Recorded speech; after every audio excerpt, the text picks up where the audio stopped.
Shumi, let's go off-roading. I know that expression of yours. I know the Xpulse can do it. The CB200X, I'm not too sure. Bro, jitna off-roading that CB200X karega na, koi bhi bike karega. I have a friend in Chennai, he goes off-roading on his Interceptor 650. Oh. That much this bike will also do. Acha, but 200 se story kya karege? See, 200s will probably go into a single bike garage, right? Correct. This is the only bike they'll own. That means these bikes will have to do whatever they do in their motorcycle lives. Correct. Which will be 90% city, correct? Okay. So what we'll do is, let's head back into the concrete jungle and let's do some jungle mein mangal.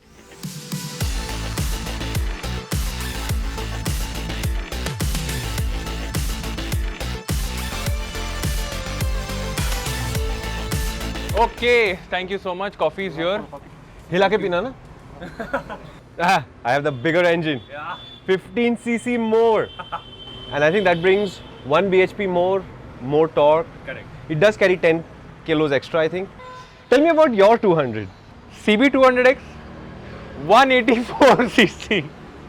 But it's the exact same setup from the Hornet, and it's not a bad engine. It's pretty refined till about 70 kilometers per hour. But essentially, it's a 184. It's not even a 200.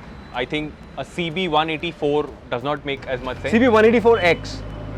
No, I think 200X sounds nicer. But in the city, which do you think is the better motorcycle to ride?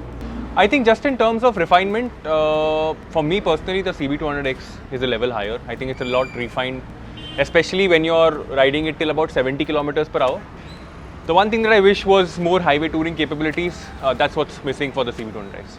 You know, I think Hero's really got a good engine here. So I don't think there's enough vibration anywhere on the Xpulse anymore to complain about. So if you were going to hold steady 90 down the highway, there's enough vibration to let you know that the engine's running. But I've done that and I don't remember getting off the motorcycle and complaining about it. Correct. It's there. I mean, there is some amount of vibration. And obviously beyond that, the vibration increases even further and all of that. But you know, honestly, between these two motorcycles, purely on engine, despite the Honda's refinement and mid-range, I think I want to prefer the Hero. So you asked me about the city. I would probably prefer the CB200X, but on the highway, I would prefer the Xpulse. The highway, let's come back to last because it's a completely different use case, 100%. Right? Let's talk about the elephant in the room. Yes. Suspension.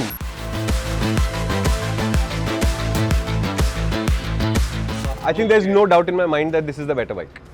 It's not even 100, it's like a 200%. Like, because I mean, whenever I ride the Xpulse, I don't care what's in front of me. You get on the gas, even if it's the biggest portal on earth, it'll just glide through it. I mean, I know I'm over-exaggerating, but that's how good the suspension is. And that's before the rally kit suspension arrived. Exactly. Yeah. Which, if you account for the price, I think is 20,000 rupees more than the CB200X. Yeah. So yeah, the suspension travel is enormously longer. I think the suspension units are a lot better tuned. And I honestly don't understand why Honda tuned the CB and the Hornet both in this particular manner, because on great roads, it feels nice, damp, really nice. And really, really comfortable. As soon as the road goes bad though, I want an Xpulse, like immediately. The surprise is that they're both upright motorcycles, but the Xpulse seat is 13 mm higher, correct, despite having something like 40 mm more of ground clearance. But the seat is narrow, so your feet actually fall to the ground in more or less the same way as the X. Correct. So it doesn't really make it a disadvantage apart from the spec sheet itself.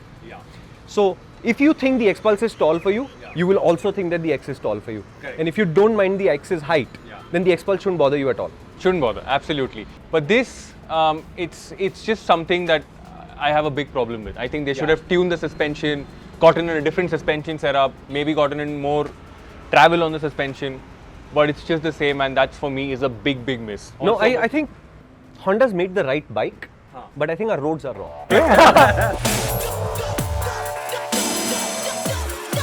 But also the seat, now this is a bigger seat than the Hornet, and the back part of the seat has a different foam. Seems like it, yes. And when you get closer to the tank, the foam is softer. So when you're braking hard, you're moving around, it suddenly feels that you're sitting in a different place altogether. And that really isn't comfortable. And the Xpulse will surprise you because that's supposed to be like a quasi dirt bike seat. Yes. The rally kit is the actual dirt bike seat, right? But it actually does a better job than you think. It's not as uncomfortable as you expect it to be. I agree. And in the city, I suspect that you will hurt later on the Xpulse, which honestly I was not expecting. I was expecting that to be the better bike. Yeah. But it's like the front foam dips. Yeah, And then yeah, suddenly yeah, you're on a exactly. sloping seat Yeah, and you're yeah. sort of sliding forward. Yeah. And I don't understand why. But overall, ride quality, comfort is the Hero that gets it. Yeah, +1 to that.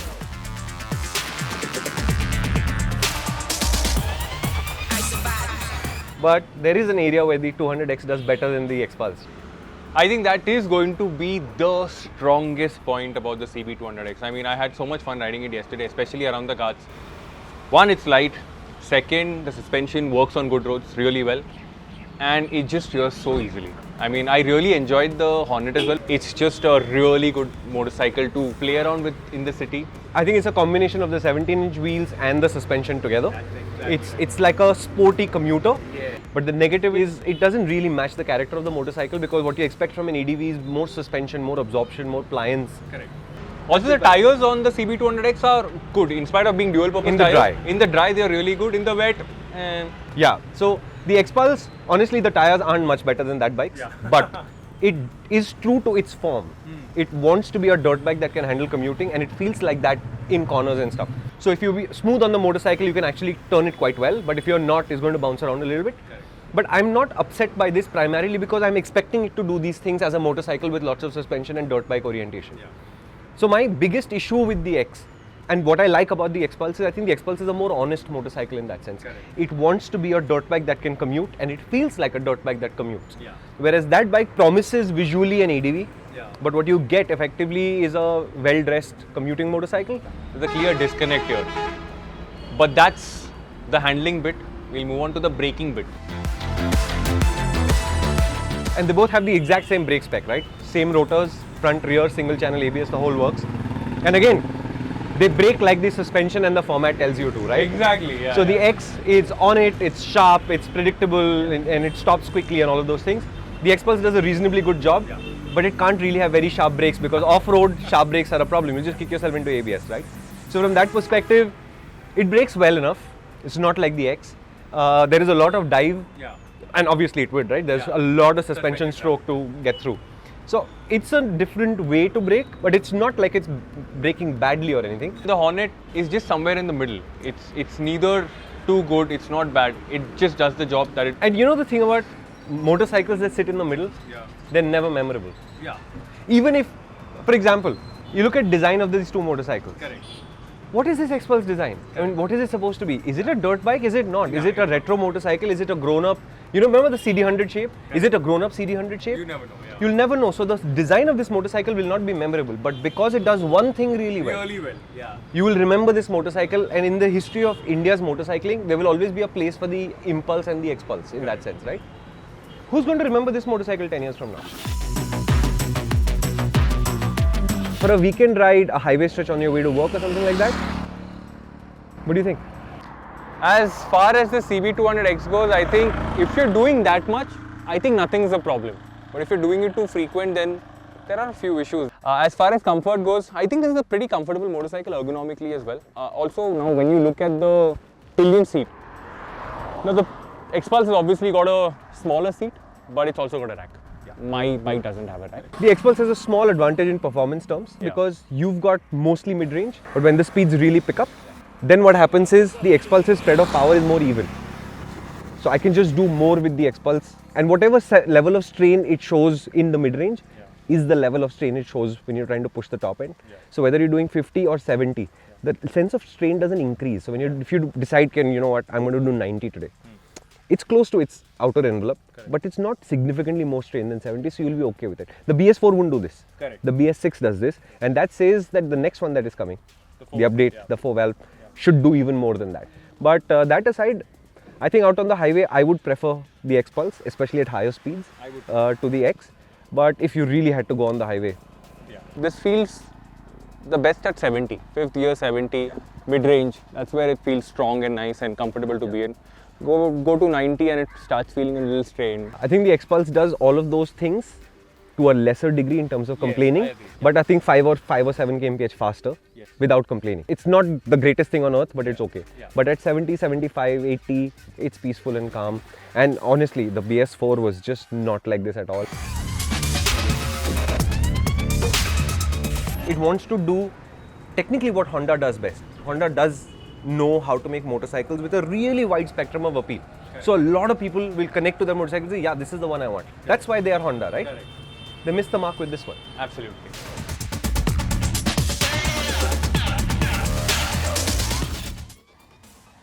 So Varun, why should I buy an Xpulse if I'm in the market today? Well, the Xpulse, first and foremost, is a different motorcycle. I mean, in terms of feel, in terms of ability, there's nothing that feels like the Xpulse. Or has the abilities of the Xpulse? Exactly. And yeah, talking about ability, it is a motorcycle that is meant for a reason. Hero said, this is going to be a good motorcycle off-road. It is a good motorcycle off-road. Yes, I agree. If someone who's interested in the world of dirt racing or just wants to get into or explore that world a bit, this is such a nice, easy, accessible point. So in that sense, the Xpulse is a great motorcycle for what it has to offer. It's to the point, it does everything really, really well. But if I have to ask you the question, why should I buy the CB200X? Okay, so I think the process of buying the CB200X starts with the fact that you're not in the mood for anything that is more than a commuter. Commuters are generally very easy to ride, they are easy to maintain, they have reasonable fuel economy. In the city, their performance is effortless. Those are the areas where I think the CB200X nails it. But overall, it is an easy motorcycle to ride. It's a lot easier than the Xpulse to ride. But the same thing also makes it a little bit ordinary because that commuter feeling, you can get it from a whole bunch of bikes, right? Yeah, correct. The second reason to buy a CB200X is that you're a Honda fan. If you're a Honda fan, I'm not saying in terms of blinders, but I think this is one of the better Hondas you can buy within that little universe of Honda's motorcycles. Correct. Right? The third reason to buy it is you want a commuter, that is your intent, therefore this doesn't work for you.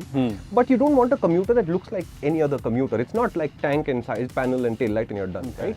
You want something more from that, and I think the styling of the 200X is really eye-catching. It's a good looking motorcycle. It looks well finished and well made, and from that perspective, I think it's commuter plus plus. What I'm disappointed about is the gap between what the styling, the messaging, the positioning promises and what it delivers.